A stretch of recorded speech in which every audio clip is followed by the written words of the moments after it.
Lenin said, listen, you want to beat the capitalists. It's very simple. First, you ruin them with inflation, then you ruin them with taxation, and then you ruin them with deflation, and then the whole thing's done.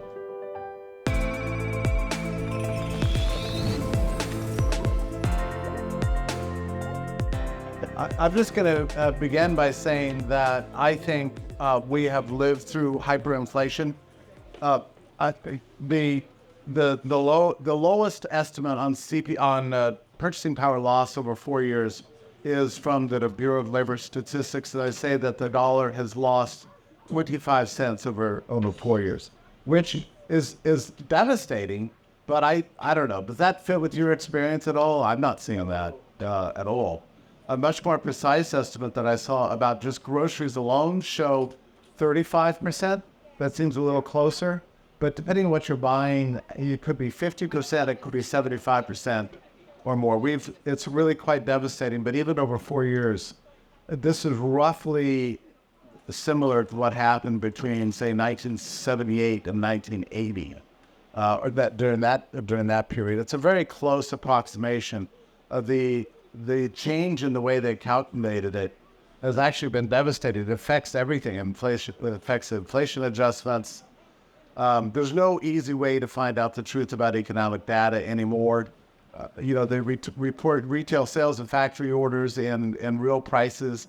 You're invited to do the conversion yourself. You can, but you cannot use official inflation statistics. We don't know how bad the inflation is, essentially. This is the problem. Well, the good news is the BLS told me that my health insurance went down over the last 4 years by 0.5%. Anybody else's insurance go down by 0.5%? No, I just wondered if I had a bad plan. Now, we're in this, what Brett Weinstein calls the Cartesian crisis, where you can't trust anything anymore.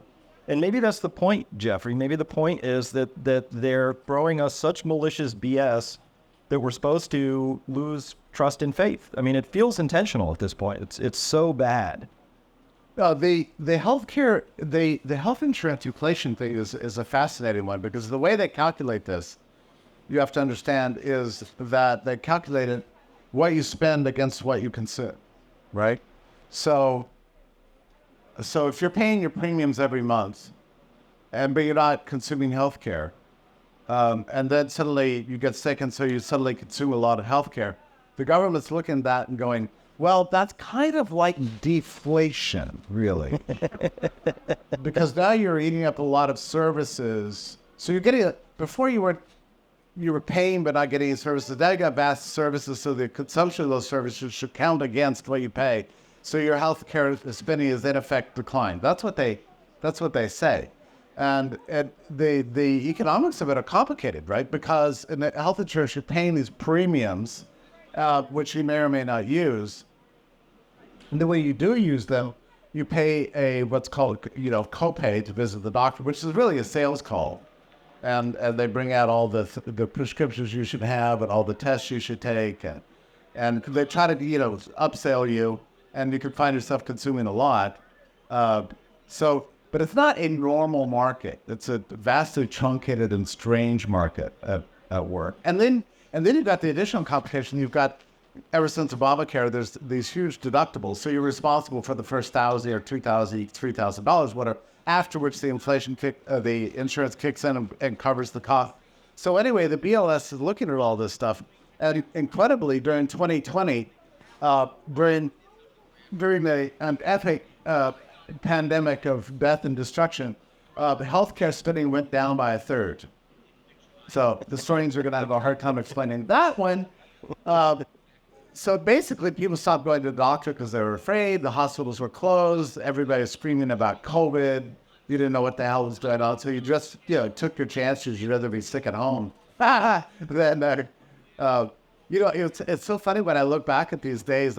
We all have our own stories, but mine was sometime in late March. I'm just sitting there astounded that everything's been shut down in the world, in a weird, freaky panic about the respiratory virus. And I just didn't understand why property rights are being violated. The domestic capacity restrictions. You have a house party with more than 10 people, you get a visit from the public health police. And it was crazy times. And then the media was all in, like, all right, you have to stay home and use DoorDash all the time. And what's the problem? Just stream your movies. And so on it went. And what were you waving at me? Okay. But anyway, my brother called me. He lives in Central Texas. And he goes, these are weird times, right? When you say so, I said, yeah, it certainly is. He goes, but the thing I don't understand is my office is right across the street from the hospital. And it has been for the last 20 years.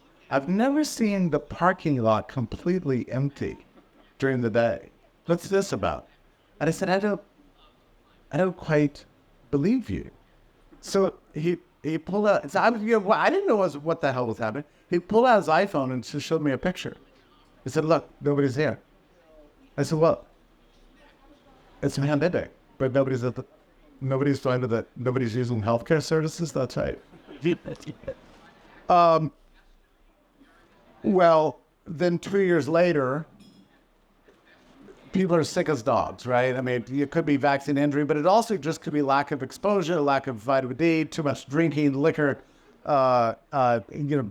depression, sadness, isolation. But anyway, and this is still true today. Everybody's sick as dogs. And so healthcare spending went way up, right? Now suddenly everybody's, give me my diagnostics. I seem to have cancer, whatever. So healthcare spending soars. But the premiums you kept paying the whole entire time. The BLS looks at that and goes, there you go. Massive price declines. Right? Sorry to belabor this point, but I find this just utterly bizarre. Well, so they're lying about a lot of things. So how many people here feel like inflation is higher than advertised? All right, we're done. Any questions? The bad news I have, it's either that or worse news. So the bad news is that more inflation is on the way because the Federal Reserve is now down to, I believe, the end of the road. We've been kicking this can for a very, very long time. And it worked reasonably well when the world just had to take it. Often it was said when I was growing up, the United States doesn't really export much. We do. We export dollars, lots of them. And we have this thing called a trade deficit that if our trade deficit was a country, it's the 19th largest economy in the world. It's very robust. And it's amazing, right? So we're exporting all these dollars, and we don't even know how many are overseas. We really don't, because they're supposed to add all these things up, but we don't even know that anymore. We have this wonderful little bill that got passed a while ago, SFAST 56, which allows the federal government to hide its expenditures from the public if they deem it in the national interest. What's in the national interest? Well, everything. So we don't even know what. So I track it very loosely. The CBO tracks it, says we're going to have a $1.9 trillion deficit this year, up from 1.5 just a few weeks ago, mostly student loan stuff. But when you actually look at how much new debt got thrown into the market this year, it'll probably be closer to 2.2 trillion. So what's that 300 billion doing? It's secret spending. On what? Well, probably went to Ukraine. Then where? It's probably in Zelensky's latest house on the Gold Coast of Egypt. We don't know, but it's somewhere. So we're spending literally at blow-off rates right now. And so the Fed's going to have this real Hobbesian choice to make. Do they defend the bond market? And that's where if the bond market blows up, that means we have a treasury auction failure. Literally, this from a monetary financial standpoint, that's a lights-out extinction level event. Or they have to let the dollar go. And what do I mean? I mean, how do you defend the bond market? Well, people aren't showing up. China doesn't want our bonds. Russia doesn't want our bonds. Saudi Arabia doesn't want our bonds for reasons. But you still have to float out 400 billion of those a month. What do? Well, somebody has to buy them. So the Fed buys them. With what? Well, with cash. Where'd they get the cash? Well, they printed it out of thin air. They clickety-click on a keyboard. Okay. So then they take that cash. That cash is real. It goes out, dilutes all the other cash that exists out there. And so that toast the dollar. Or they can say, wow, the dollar's really getting toasted. We're going to have to raise interest rates, which toasts the bond market. So that's the choice. Save the dollar, save the bonds. Everybody the Fed actually has as a main client. Remember, of course, you all know this, right? It's a private cartel. It's privately owned. Capital stock is owned mostly by Citi and JP Morgan, 75% by just those two banks. those are their main clients of the Fed. And if the bond market blows up, those two clients take it in the shorts. No bueno, not going to happen. So I think we all just have to be prepared for the idea that the Fed's going to print. The CBO just 3 days ago now, estimated that the Fed balance sheet in the next 10 years is going to have to go from about its current 7-ish trillion. It's going to have to go all the way up to 9.5 trillion. I think they're wrong. I think it's going to do that within 2 years, easily. And that's going to lead to lots and lots of inflation. So visit your friendly silver and gold dealers up there. Yeah, right. Just keep in mind that between 2020 and 2022, the Federal Reserve created about $7 trillion, something like that, something on those. That's a remarkable amount of money printing in such a short period of time. At its peak, it was 26% per annum. And we've never seen anything like this. We don't know what the effects of that are going to be. And at that time, they said that when the inflation started roaring in January 2021, it was pretty soon after the money printing. I mean, you would normally expect 18 months. So, but don't forget, they distributed it with helicopters, right? It was really just plugging it directly into your bank accounts, business and individual. We saw nothing like that in 2008, where they printed vast amounts of money, but then sucked it back out again by paying the banks to keep the money in the Fed, so it kept the powder dry. You know, it never became hot money on the street. This is mega hot money on the street, so nobody knew what was going to happen.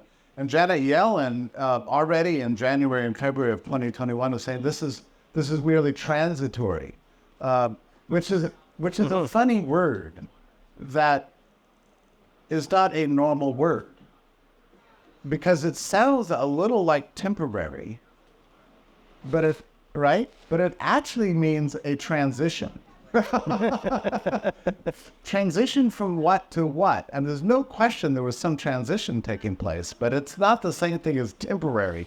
And then ever since then, for the last 4 years, every headline every month the CPI comes out, the headline is inflation's cooling, inflation's calming, it's relaxing, it's getting better, the bad days are gone, things are getting better.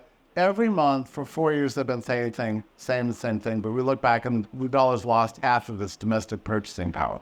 Unbelievable, you know? And so that's how hard the trolling is going on. And even now they're saying, well, we've licked inflation. It's such nonsense. I follow the CPI, PPI every month release. You have to dig down into the numbers very carefully, compare them against real-time data you get somewhere else. You can see the fraud and the fakery taking place all over the place. Less so on the PPI, but the CPI is so wildly manipulated. Rents are miscalculated. We mentioned health insurance miscalculations. There was so much else, and it can't account for so-called shrinkflation at all. Quality changes are not in there at all. It doesn't account for hidden fees. Food away from home is up quite a lot. But, you go to your restaurant now and look at your bill, it's really weird.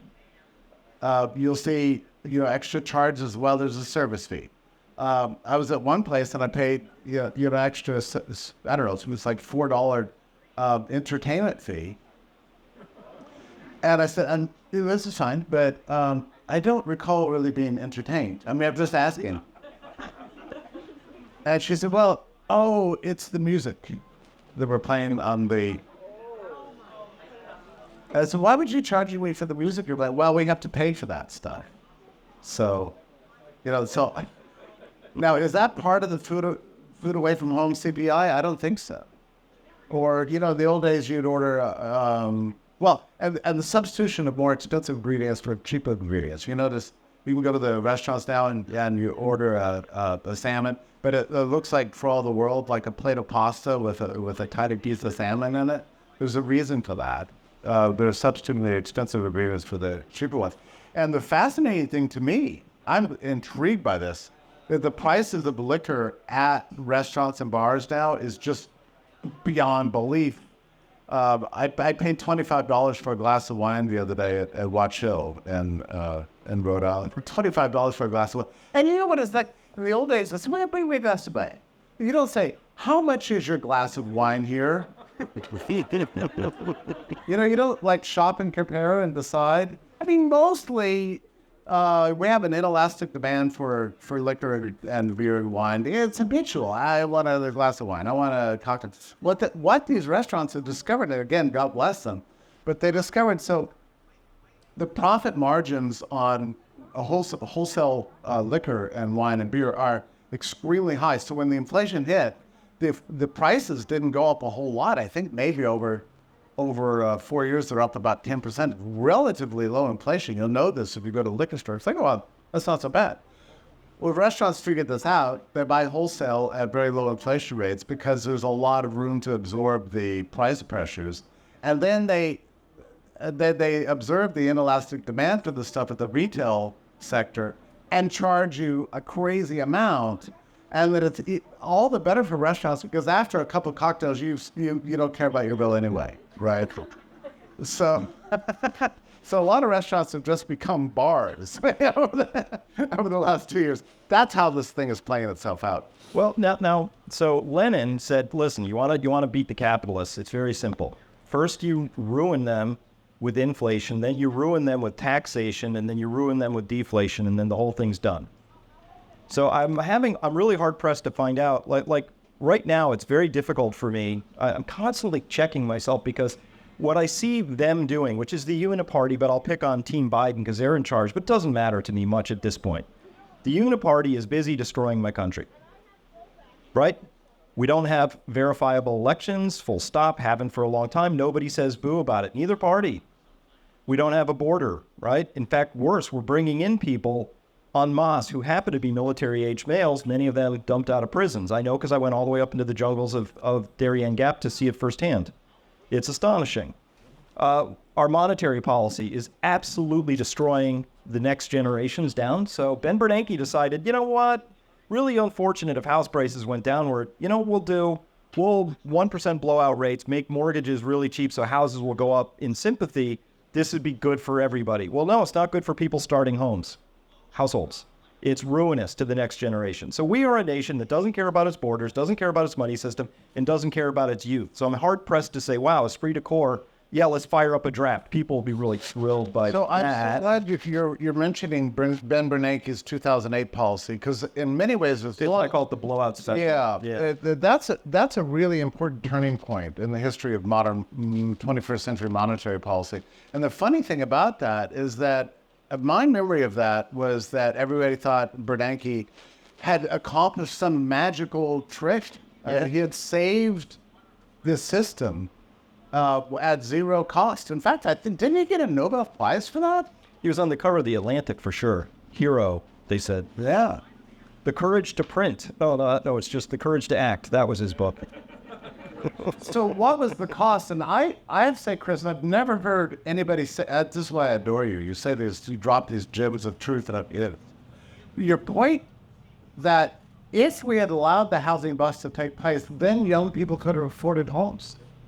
But instead, they pursued this sort of New Deal style thing that the recession is caused by low home prices. So the goal is to raise the home prices, restore the bubble. That's what they attempted to do. And they more or less did.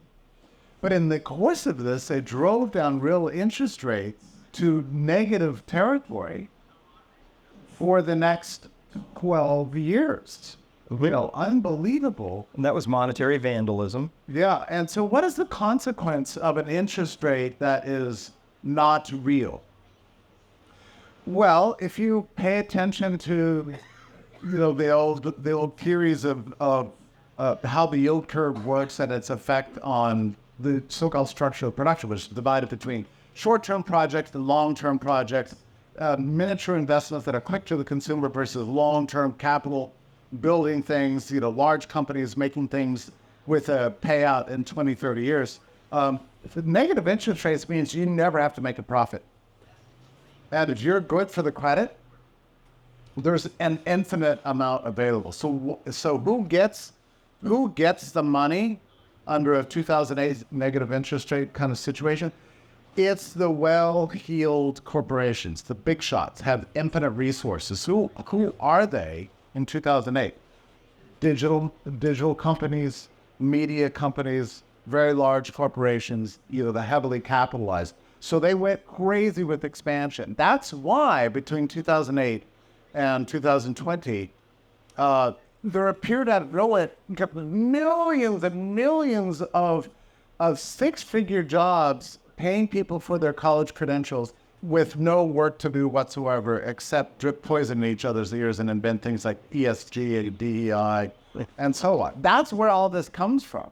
A bunch of idle hands doing the devil's work over 12 years. So they ruined the culture. They did all this to these bastards, whole generation of assholes.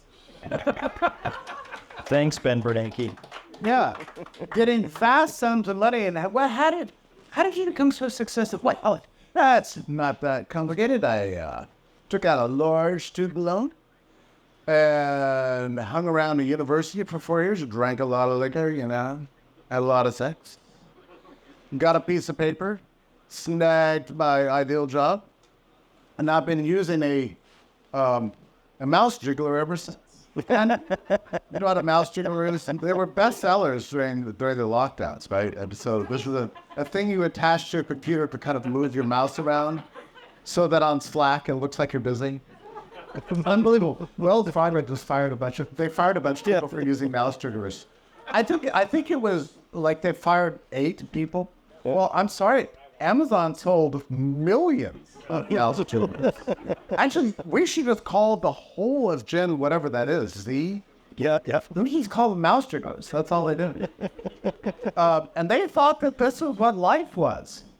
Get the credential, be fancy, get cozy with HR, do nothing forever except go to fucking meetings.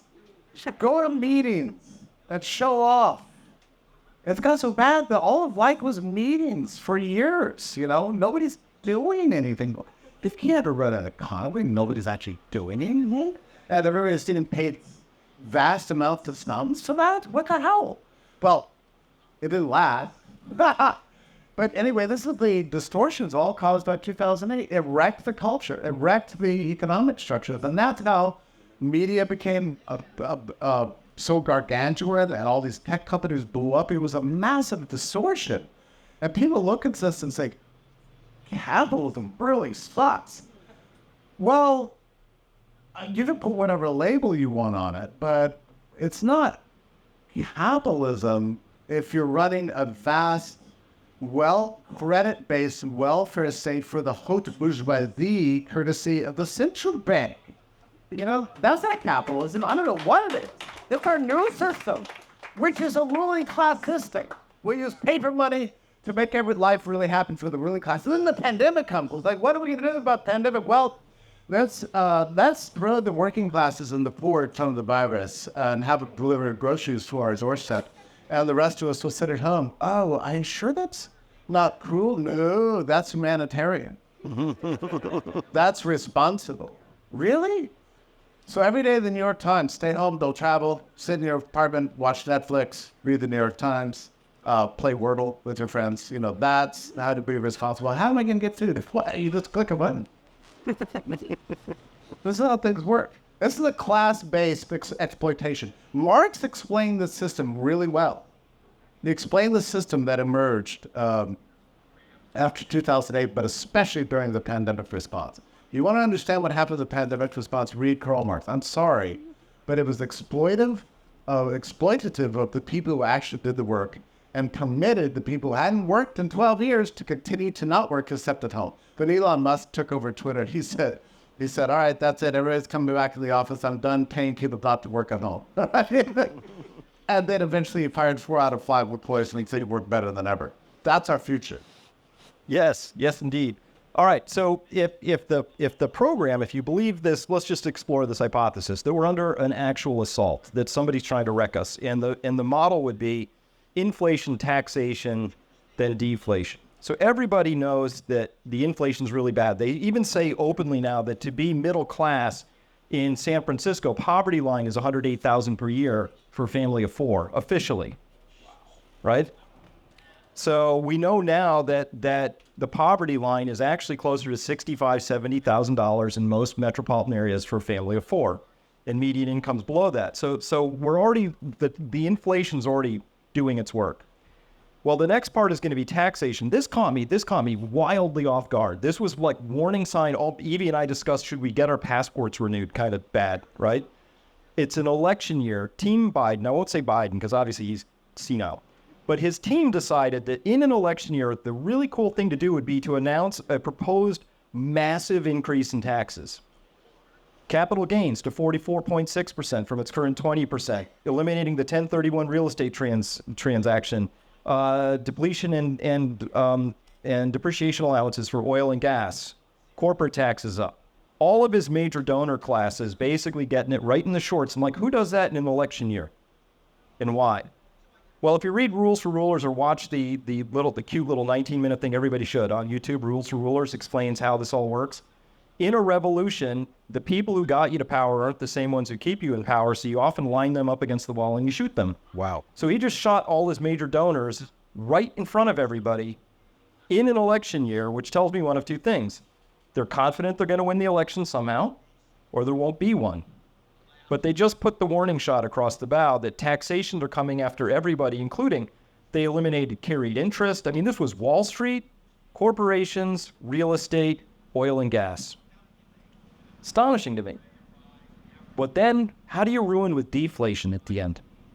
Everybody knows that the Fed's going to bail the market out. They've bailed out assets my whole adult life. Stocks go up and to the right. Stocks get a little wiggly and surprise, somebody steps in the futures market, buys mass quantities right at the trend line. It's been astonishing. I guarantee you, everybody in here knows in their heart of hearts the Fed's going to rescue the market. Yeah. But one day they're not going to.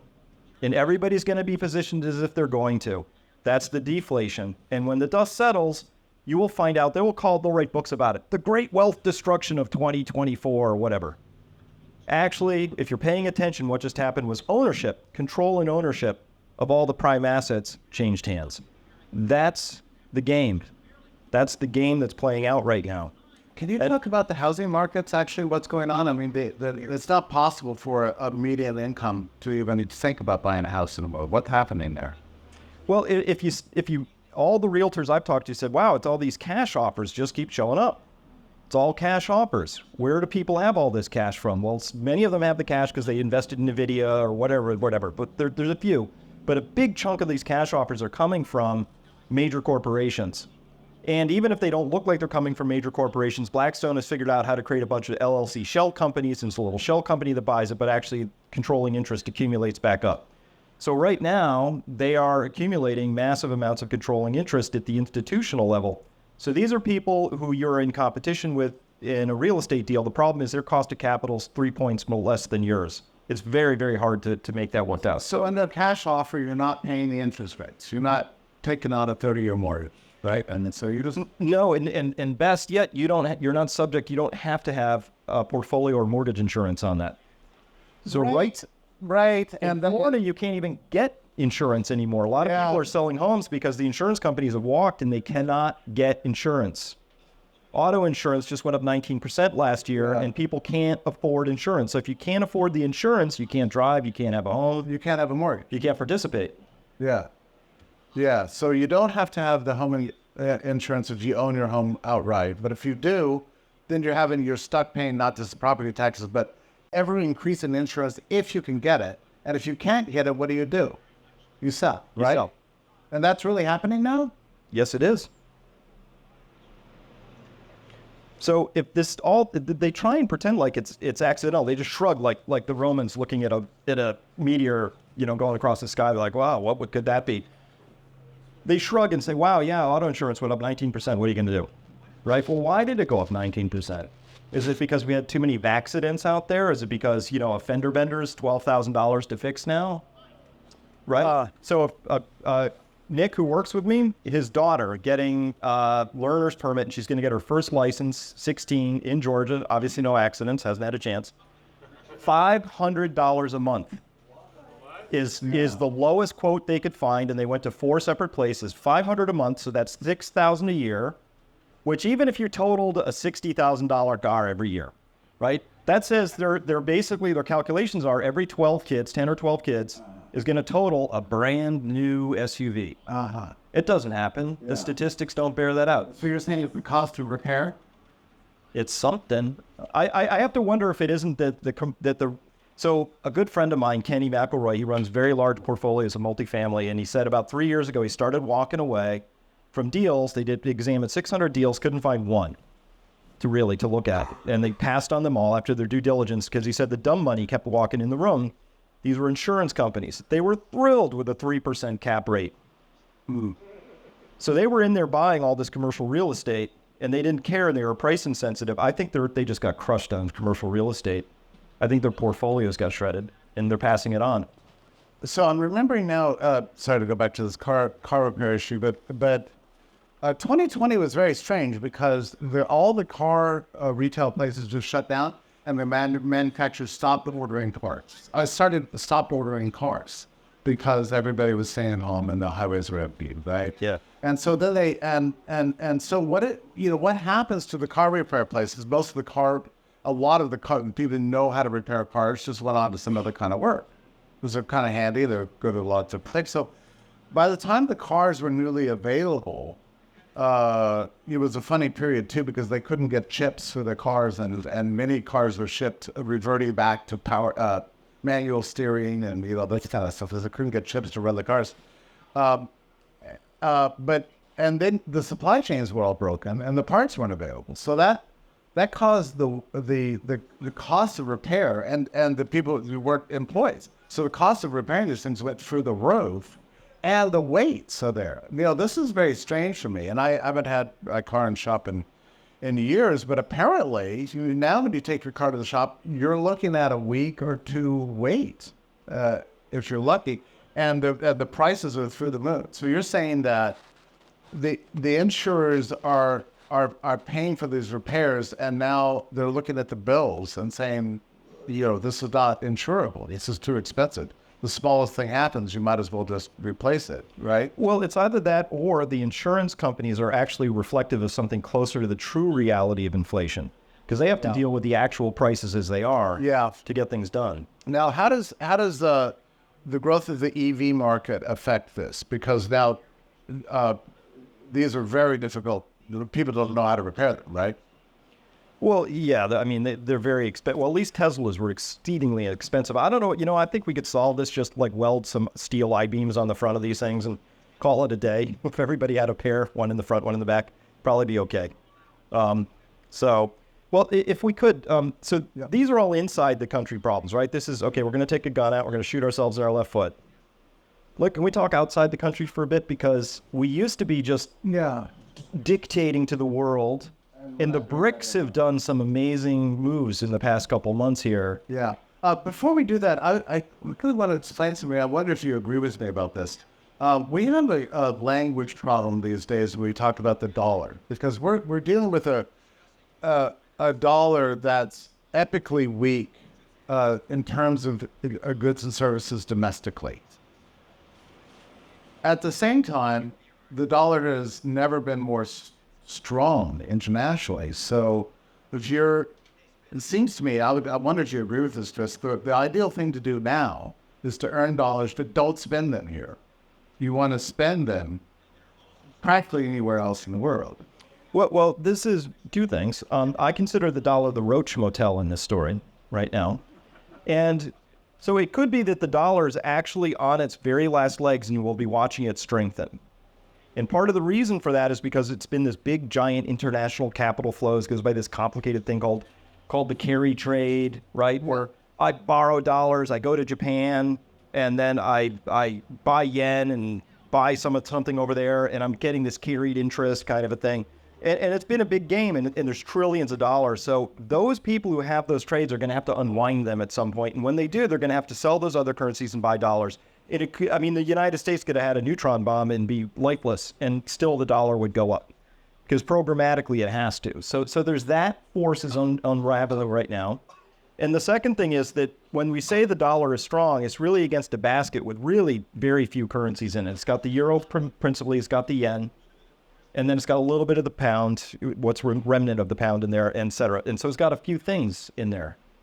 But it's not really, I think we'd have to look at the value of the dollar against things to understand its actual value right now. Gold, silver, oil, things like that. I think that's the stage that we're going to come into and have to look at. But there are trillions of these out there, and Saudi Arabia apparently just undid the petrodollar deal, although I can't get my hands on the deal. A lot of people reported on it, but I'm pretty sure it's right because that deal expired on June 9th, 2024, because it was signed June 9th, 1974. That was the Kissinger deal. It was a brilliant piece of work, by the way. It really was. And I think it was real because on June 9th, the United States made an overture to Saudi Arabia and tried to wrap it in the context of Israel, but I don't think this was the case. They said, hey, Saudi Arabia, chill. Tell you what if we signed a mutual defense pact that would obligate us to come to your aid if you're attacked? That's what the Biden administration proposed, was obligating us militarily to a Middle Eastern country that's maybe not the highest on like human rights and other things we care about ostensibly. I find it really bad to get to foreign entanglements where we are obligated for something, a world that's known for its murky bait dealings and false flag attacks and shifting alliances, and it's really messy over there, right? So I don't think they would have obligated us or tried to obligate us without being worried about that deal going away. Because this is a huge thing. If the petrodollar deal is undone, wow, that's it. Whole new regime. Within a year or two, everything's going to be wildly different. What is your outlook for BRICS and the idea that we've got all these countries now that are this way, we're going to get off the dollar as soon as possible? Do you think there's a real, and the reason what incentivized this was, of course, was the de-dollarization that it did to Russia. We just confiscated all the assets. Yep. Which would suddenly just broadcast to the world that the dollar is a political currency and comes with strings attached, namely comply with the U.S. empire, or we're gonna make the currency worthless, right? Yeah. So people keep talking about it like it's going to happen. It is happening. February 28th, 2022 is the day the United States weaponized the dollar and seized Russia's foreign reserves, meaning they weren't really reserves. So from that date to now, I want you to look at a couple of charts. They're amazing. They're astonishing because I've been tracking the gold market like a hawk for 20 plus years. One of the charts that's the most reliable is the inverse of interest rates, so negative real interest rates, and gold track each other really, really well. So when interest rates go positive, it's more attractive, gold goes down. So gold has been playing like a dollar unit, and all people care about, what's my yield? So if interest rates are negative, gold's going up. Anyway, you flip them, match them up, and it's been like this. I have two lines going together. February 2022, they part. First time in decades, just blew apart. Second thing, the price of gold has been going up since 2022, strongly. The amount of gold in the GLD tracking trust, which is supposed to have a lot of gold in it, price is up, tonnage has been going down, or millions of ounces going down. So gold has been hemorrhaging out of that so-called tracking trust ever since then as well. I don't think they have the gold. I think that what they have is they have notional representations that are supposed to mean they have gold, but it's probably rehypothecated gold. So Finland's central bank wanted to earn a few extra shekels, so they loaned their gold out to the market, but it didn't go anywhere. It went from on a trolley from, Vault A to Vault B, and then it goes back when the lease is up. Regardless, the tonnage has been leaking out. And so we've had now massive amounts of, like, the flood of gold has turned into a torrent from west to east. It's been astonishing. So if you can read these signs, already it's very, very obvious that the East and Russia, by extension the BRICS, they are just flooding away from the dollar right now. Well, let me ask you a question about this decision to confiscate the dollar-based Russian assets. Would you say that even from the point of view of an American ruling class elite, that was a mistake? Yes, yeah. That was a huge, huge error. And maybe a turning point as the dollar as a world reserve currency? It was probably one of the largest blunders, political blunders of our lifetimes. Yeah. No question. Because what an exorbitant privilege it is to be able to print money and have people just take it. And better yet, that they have to take it because you have to use dollars in order to buy oil on the open market. That's extraordinary. So you'd want to preserve those two things more than anything. And I don't think we have anybody that even understands that. So when you know, the Peter principle, I think they're going to have to call it the Janet principle, rename it. Because she is a moron. I don't know, your Treasury Secretary, oh my God, she's unimpressive. And that's who's supposed to be like guiding us at that level. Just hatred of Putin? Was that it? It blinded them as to the long-term interest in American affairs? I struggle. If you said, could you think of something, Chris, worse to damage the United States? Yeah. I would be hard pressed. Yeah. It feels intentional. It's so stupid. But maybe it's just that stupid. I don't know. I struggle all the time. Yeah, I mean, this pertains to a lot of areas. You know, sometimes it's hard to separate the evil and the stupid, and many policies. You know, I feel this way about almost everything about pandemic response. You know, because there was so much evil, but there was so much stupid, and I'm still trying to figure out, you know, what was what. Well, I'm a big piece. Not okay. Why not both, right? But I'm a big fan in my business that if we have captured territory, let's say we figure out a better way to load content on the site. It's captured. I hate going backwards. We lost all this captured territory in terms of public health. We lost what is herd immunity, what is a case, what's an infection. Like we no longer understood risk adjustment. We didn't understand age stratification. Like all this stuff that was brain dead simple prior to COVID. How do you get that stupid that quickly? I don't, you know, there's that, and I have in my mind the scenarios that could explain some of that. I mean, basically my view in short is that what they were trying to do was keep seroprevalence levels in the population as low as possible for as long as possible so that when the vaccine came out, it could save everybody.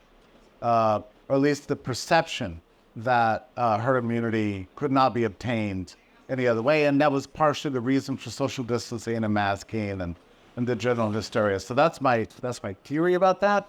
And that's also why the elimination of therapeutics from the market. You want no other cures being available. Everybody had to rally around the vaccine and rush to get it. But there's certain aspects of the pandemic response I cannot fathom.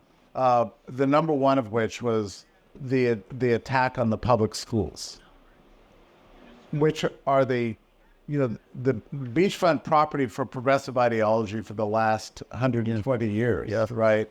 And so suddenly they shut them down and discredited them among vast numbers of the population, therefore increasing private school enrollment and causing homeschool to not just be mainstream but mandatory for 2 years. It's the weirdest thing. Yeah. And I don't entirely understand it, except by reference to the teachers' units. And you think about it like this. It's like, do you want to get paid and work? Or would you rather get paid and not work? You know, and that might be the whole explanation. But it was not in the interest of the ruling classes to do what they did to education. Now I go with these explanations from time to time because they feel good, but then I'm like, okay, we've just flipped a coin and it's come up heads 50 times in a row, always damaging. They never accidentally got something right in this story. Yeah, well, that's true. So the odds are kind of stacked against this being just a long, colossal series of errors. So now we have to come up with maybe a different organizing principle. You know, I thought for a while that one thing that they might have done right was to liberalize telehealth. But then somebody pointed out to me that psychiatric meds have never been more popular, you know, and so this allows you to get all your patients massively addicted to pharma expenditures at virtually zero cost, you know. So actually, in fact, telehealth is kind of a catastrophe for public health. Yeah. And a great spoons of big pharma. I totally agree with that. I agree with that. Okay. Yeah, whatever pharma wants, pharma got in this story. You know, this is the great part about COVID for me was I actually wasn't an anti-vaxxer, and I bet you, in 2019 prior, you asked me, I would have been like net positive for sure, right? And I probably would have argued it because that was the orthodoxy. You know, my medical degree taught me that. So now that I've been here and I've dug into it, I've discovered I'm not actually anti-vaccine, but oh boy, am I anti-aluminum adjuvant. That stuff is nasty, right? And it's horrifyingly obvious once you dig into it just how nasty it is. And we've known it for decades and decades. And still, somehow we can't marshal to do anything about it. And the closest I can get is the pharma act, because you know what? You give a kid who's just been born, has no immune system, and you shock them with some aluminum or her with some aluminum right there in the neonate ward, and you give them their Hep B vaccine in case they're doing any mainlining drugs or having risky sex, and because that's what it's for. And now you've gotten them onto something that statistically has a high likelihood of creating a lifetime customer for eczema creams and inhalers and maybe meds and all of that. And I guarantee you there's a CFO spreadsheet in some pharma office that says exactly that. Yeah, unbelievable. I remember the very first time somebody screamed at me, "You're an anti-vaxxer." I was stunned because number one, the main thing that stunned me was I didn't even know what that was. I had to actually look it up. I didn't know they existed. I had never had questions about vaccines in my entire life. And now There's a picture of you and Jenny McCarthy right there on Wikipedia.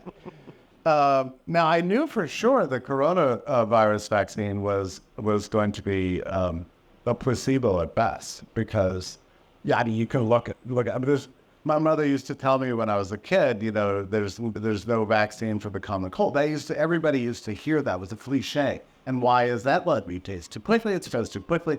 An unstable pathogen like she can't vaccinate her. I knew this for sure. Fauci, by the way, about a year after the vaccine rollout, said to us in a journal article, remember that? Mm-hmm. That, first you can't vaccinate coronavirus.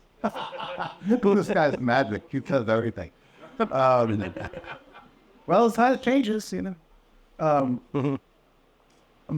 But yeah, what a disaster for the vaccine industry to put everything that was mRNA shot that turns out to not work. I mean, you say it turns out not to work. I read virology for dummies at the beginning of the pandemic. I knew for sure the thing was not going to work. How could you be shocked by that? And my friend Tom Harrington, the only person I ever knew who read the EUA at the outlet. And, right, you read it, because you have, I don't know, a computer.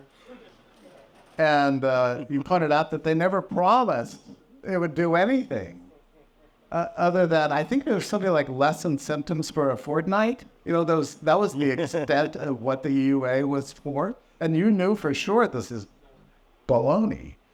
But to put the whole reputation of the entire vaccine industry and pharmaceuticals themselves all on something that was certain not to work by any standard of effectiveness sounds like an insane thing to have done. Well, this is an example of they just went too far. Because once we found out how bad, not just you're being very kind, these vaccines not only did nothing, but they did harm. Yeah. Right? Sure. And we know this. It's in the data now. It's starting to leak out into what we call common knowledge. I'd make it that Kool-Aid or saline solution or somebody why would they put poison in? That's crazy. Well, that is a big mystery because normally in vaccine development, you're looking for an antigenic fragment, right? So let's say the virus is 10,000 units long. You're looking for units of 6 and 8 to carve out of there and make your vaccine around. It's the epitope. It's on the surface. Your body can see it. Make antibodies. You're good to go. They use the whole spike protein. Yeah. Not one of them, not two of them. All 6 major vaccines, all of them use the whole thing. And it's the spike protein that's the toxic component on this that's very bad. Now, why did that happen? Because I can't imagine 6 independent development teams all saying, I know, let's use a 1281 amino acid thing. That's a dumb decision. It makes it hard. It's tricky to do. It's harder to work with. Why would you do that? And then you have now this very weird situation. There had never been a normal FDA approval of an mRNA technology, even though the stuff had been under testing and development for 30 years or so, right? And so they had to use this mRNA, this EUA, this fancy thing. It was basically pre-approved by the military, with the FDA just rubber stamping everything. Again, somebody pointed out earlier, causing all sorts of resignations from the top experts of the FDA, said, we're out of here. But now, this is what I don't understand. Now, mRNA vaccines are being just ran through day after day. I think we've got one for the bird flu now, right? Oh, don't get me started on that. Yes, this is. Somebody asked earlier about disease X. It's the bird flu, H5N1. We it probably came out of the Spurl facility just outside of Atlanta, and it's another manufacturer, made for market kind of a thing. Yeah. Bird flu had never transmitted to mammals. Right now, it's in mammals all over the place ever since 2021 when they started messing with this thing. So that's probably coming up next. And worse, they've got this. They're testing this in Japan. Keep an eye on this. They're doing something called a self-replicating mRNA vaccine now. So very quickly, the mRNA goes into your body, and then your body turns that into a protein. It does something called translation. But you can also encode a protein that does something called transcription, which will take that mRNA and copy it. So it makes a protein that will start copying the thing that makes more copies of the protein that copies the thing. And so it's just going to self-amplify so they can save money. We don't have to give as much. Yeah. Just we can give less. Can they control how much is produced, where it's located, or what it does? Can they turn it off? The answer is no to all of those. And they're doing their first mass human trials on it in Japan, I think, this week. Yeah, and this is despite, I don't know if you watched the interview with Christopher, former CDC Director Redfield. Did you watch that interview? Which one? I watched two. There was one could be very long one where he said the thin RNA technology is actually very dangerous and he would never go to patients. Yes, I did see that. Mean, that is an amazing thing for the former director of the CDC, which was the director at the beginning of the pandemic. He was never an mRNA guy. He was never part of the deep state data function machinery, and is excluded from all the meetings, of course. And he's bitter about it. But now he's going public with this direct attack on mRNA as a technology. But anyway, the FDA doesn't care. They're just approving these talks all over the place. By the way, libertarians need to kind of upgrade and enhance their understanding of what it means court agency to be captured. I say this actually as a self-criticism. And I think maybe a lot of libertarians over several decades have shared this. I used to think the problem with the FDA was that they were risk-averse and using bureaucratic methods to keep valuable products off the market. And so we get rid of it and just have a free market medicine so everybody can get foods, everything. The last 4 years have shown something very different. A market would never allow these products, and the FDA is fully captured, owned by Big Pharma, and they're putting approvals on very dangerous things you would never take if you had a market-based approval process in place. So it's exactly the opposite of what I thought. It's fascinating. Hey, do you think we should take some questions? We only got a couple of minutes left. Should we talk about gold? Gold? Yeah, buy gold. Buy gold. Go. So I go back to something you said at the beginning about that money printing. I read something about 3-4 days ago. First time it used to, the interest on the debt is approaching $1 trillion. So printing causes inflation. And the Fed has to lower interest rates for the federal government in order to pay the interest on the debt. So if they lower interest rates, that's going to spur the economy to run hot. And if the economy runs hot, inflation's going to go higher. It sounds like it's a death spiral in reverse. I don't see a way out of this, really, personally. I mean, the Fed is desperately right now trying to find a way to lower rates. They really are. Why would you do that? The idea of countercyclical monetary policy, as they used to call it, is that you lower rates to get out of a recession. Okay, they've been saying we're in boom times. Everybody's happy. Job creation, for God's sake, the economy's never been stronger, according to Janet Yellen. Why would you use down to lower rates? And I think the answer is probably what you said, in part. I think as you had just been tonight, to lower the costs of servicing the debt with the federal government itself. The other is just to incite the heroin addicts on Wall Street. Every time the Fed does anything exciting, it's kind of that, yay, buy. So they want to create that environment as we go into November. Yep. And by the way, the monthly Treasury statement for May was $103 billion in interest payments, and if you annualize that, 12 times 103, call it 1.2 trillion already. That's our run rate currently. Unbelievable. So my second point has to do with just getting back to what you said about gold. Gold has an inverse relationship. Gold likes real rates down. When gold goes up, you usually see rates falling. Well, I just looked at the 1 year rate of gold and over the last 12 months, and it's 20.9. It's up, and the 10-year is up 14% in 1 year. Something's broken. It's very broken. That is cash hemorrhaging. By the way, just from Switzerland, just January, just to Shanghai, their Shanghai Gold Exchange, was 125,000 kilobars in just that 1 month. So that's 125 tons that went just out of that one source to Shanghai. And it's just just gold goes in, never comes out. Sure. One way. Gold prices in real terms, and if so, what data would you use to determine that? Which real terms are we talking about? I mean, adjusted for inflation. Yeah, my problem. I don't know what real inflation is. We have to make guesses. Right. Yeah. We don't know. Nobody else. Right. I wasted 2 days last week trying to figure this out. Yeah. On purpose. I can't figure it all. I can't either. Yeah. The real things like an acre of land or Yeah. Yeah, eventually we won't be talking about the dollar price of gold. We'll be talking about the gold price of dollars, right? We'll flip the whole thing. We won't care. And it will merely be how many ounces do you have or not. That's where we're headed in this story. First, I wanted to thank you for your videos that came out during COVID. They were really helpful to Thank you. You're welcome. a lot of people and outside of this group. Thanks.